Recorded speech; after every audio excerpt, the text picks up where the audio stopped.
किसी भी नए कार्य की सफलता का पहला और सबसे महत्वपूर्ण कदम होता है उसकी सही योजना बनाना। आज हम समझेंगे कि एक छोटा सा भी अगर व्यापार हम शुरू कर रहे हैं तो किस तरीके से उसकी योजना बनाएं, मतलब बिजनेस प्लान बनाएं। अगर हम सही ढंग से अपना बिजनेस प्लान बना पाए तो हमारी आगे की मेहनत जो होगी वो आधी हो जाएगी और हमारी सफलता की गुंजाइश जो है बढ़ जाएगी, दुगनी हो जाएगी। मेहनत आधी हो जाएगी और सफलता की चांसेस जो होंगे उसके वो दोगुने हो जाएंगे। नमस्कार मित्रों, स्वागत है आपका हमारे YouTube channel a deep dive by Deep Mishra में। और हम चर्चा कर रहे हैं अपने इजी बिज टिप्स के उस योजना पर जिसके बारे में हमने इसके पहले चर्चा की थी कि ऐसे कौन कौन सी सावधानियां हैं जिनको कि अगर हम ध्यान में रखें तो हम एक व्यापार छोटा सा जो शुरू करना चाहते हैं वो हमारा ठीक ढंग से शुरू हो पाएगा। मतलब एक छोटा सा व्यापार शुरू करने के लिए क्या क्या सावधानियां हमको बरतनी चाहिए, उसी में जो पहला बिंदु था बिजनेस प्लान, उस पर आज हम चर्चा करें। तो जैसे कि हमने कहा कि बिजनेस प्लान मतलब आपको योजना बनानी है अपने बिजनेस की। योजना बनाने के लिए हम सबसे पहले एक बात कहेंगे कि आप योजना लिखित में बनाइए। मतलब दिमाग में तो आपके सारी योजनाएं हैं, लेकिन जब आप एक बिजनेस करने जा रहे हैं तो उसकी योजना पूरी तरीके से आप लिखित में बनाइए। कॉपी पेन लेकर बैठिए, अपनी सारी चीजें लिखिए। जैसे आपके इस व्यापार का उद्देश्य क्या है, आप व्यापार ये करने क्यों चाहते हैं, ये बताइए सबसे पहले। क्या केवल आपको रोजगार आपके पास नहीं है इसलिए व्यापार करना चाहते हैं, या आपके पास कुछ है ऑलरेडी, आप कोई नौकरी कर रहे हैं या कोई काम कर रहे हैं और उसके करते हुए आप एक्स्ट्रा इनकम के लिए व्यापार करना चाहते हैं, या आपको एक लंबे समय में एक व्यापारी उद्योगपति बनना, मतलब बड़ा सपना आपने देख रखा है व्यापार के लिए। जैसा भी है, जो भी है, क्योंकि अगर आपने अपने व्यापार का उद्देश्य जो है निश्चित नहीं किया तो कहीं ना कहीं भटकाव हो जाएगा फिर, क्योंकि फिर आप सही ढंग से अपने व्यापार को चालू भी नहीं कर पाएंगे।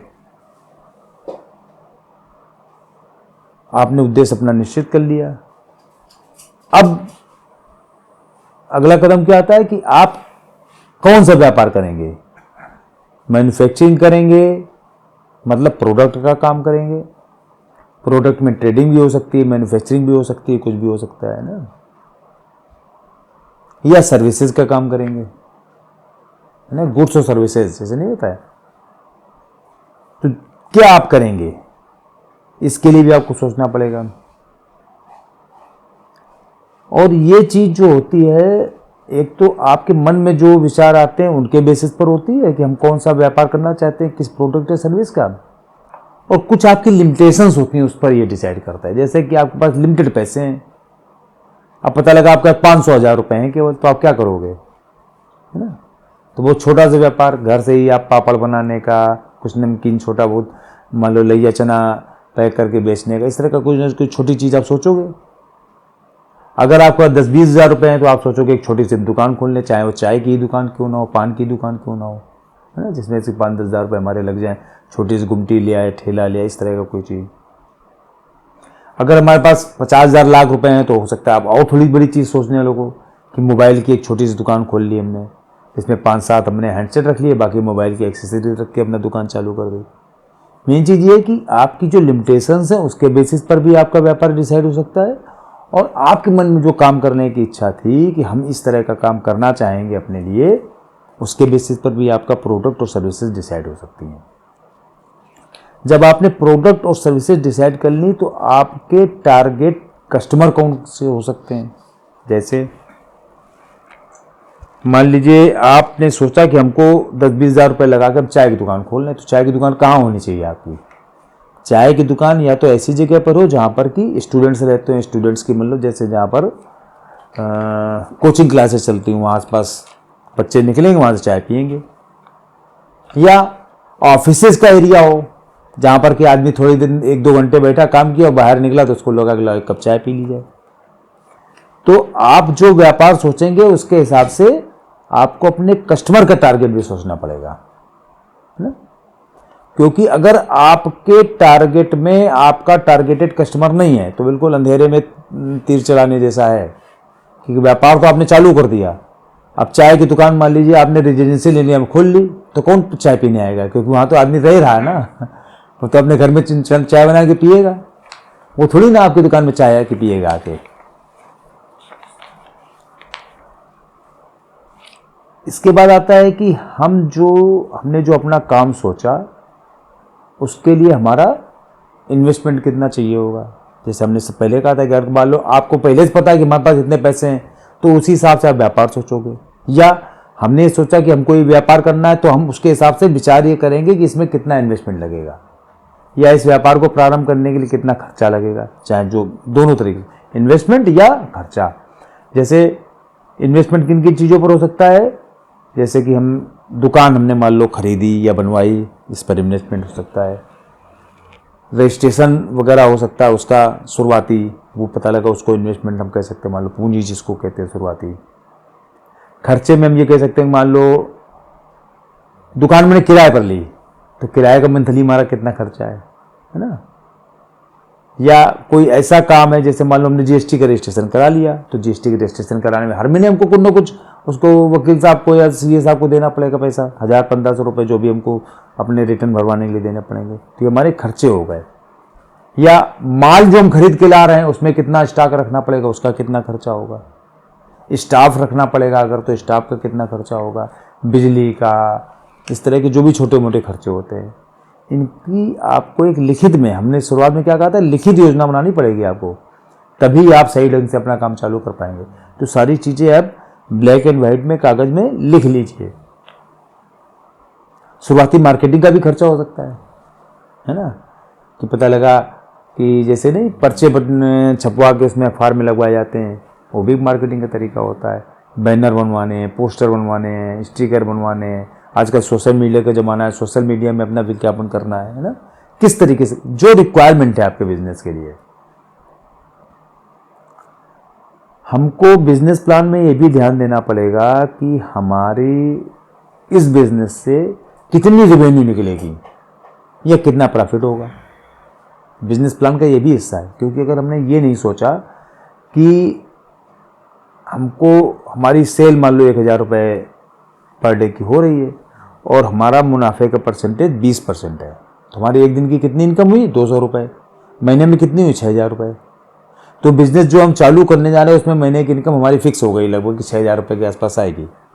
अब वो 5000 भी हो सकती है, 6500 भी हो सकती है, 7000, लेकिन हमारा अंदाजा मतलब बता रहा है कि अगर आपने सोच लिया कि 1000 रुपये की सेल हो रही है और 20% मार्जिन है तो 6000 रुपये हो गई। तो आपको ये सोच करके कि जो आपने शुरुआती खर्चा किया है या शुरुआती जो इन्वेस्टमेंट किया है वो कितने दिन में आपका रिकवर हो जाएगा, जिसको हम लोग कहते हैं ब्रेक इवन एनालिसिस।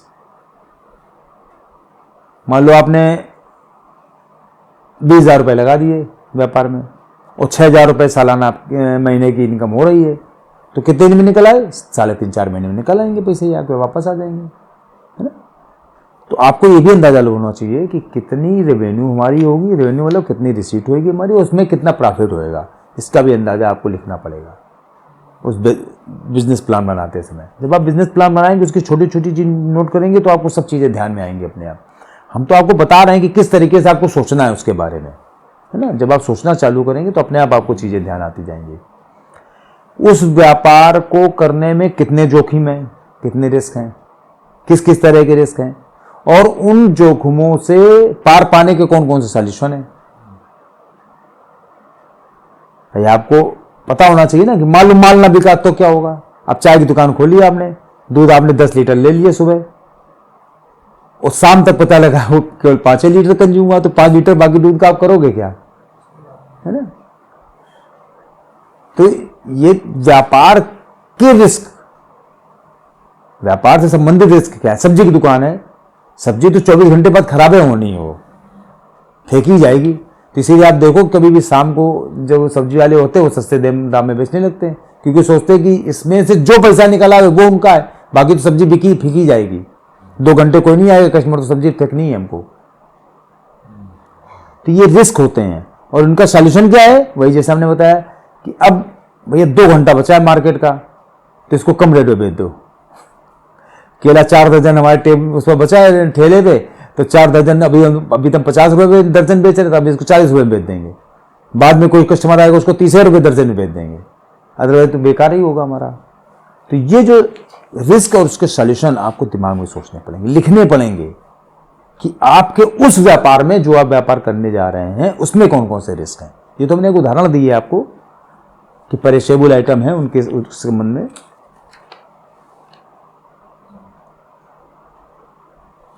अगर आपने फिर से जैसे शुरुआत में हमने बताया था कि आपको योजना आपने अगर लिखित में नहीं बनाई तो बनाने का कोई मतलब नहीं है। क्यों? फिर से समझिए इस बात को, हम इस बात पर क्यों स्ट्रेस कर रहे हैं बार बार, क्योंकि जो चीज आपने लिखी नहीं उसको दोबारा पढ़ नहीं पाएंगे पहली बात तो, और अगर दोबारा आप उस चीज को पढ़ नहीं पाएंगे तो आपको पता ही नहीं लगेगा कि आपने जो बनाया है, जो सोचा, उसमें क्या क्या कमियां हैं। तो अगर आपको ये पता करना है कि आपने जो सोचा था उसमें क्या क्या कमियां हैं, आपको लिखना ही पड़ेगा। तो प्लान का, योजना का लिखित होना सबसे आवश्यक अंग है, यह आप समझ लीजिए। शुरुआत में जैसे हमने कहा था,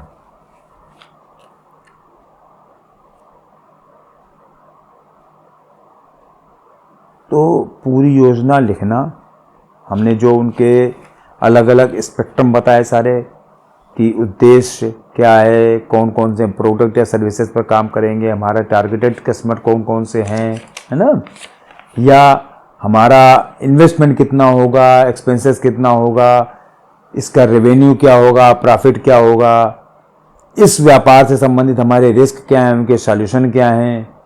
अगर ये सारी चीज़ें हमने नहीं लिखी, नहीं समझी, नहीं पढ़ी, उनको फिर से रिवाइज नहीं किया, तो आप ये मान लीजिए कि आप चाहे जितना छोटा से छोटा व्यापार करें, आप कभी भी उसमें सफल नहीं हो सकते। तो इसलिए व्यापार की सफलता का पहला मूल मंत्र क्या है कि आपका बिजनेस प्लान हो, वो भी लिखित में हो,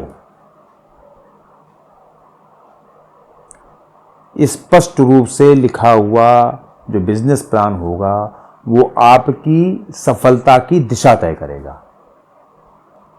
और जब आप कभी भी उस व्यापार को करते समय मुश्किल में फंसेंगे तो आपको वही लिखा हुआ जो आपका प्लान होगा वही आपको फिर से सहायता प्रदान करेगा।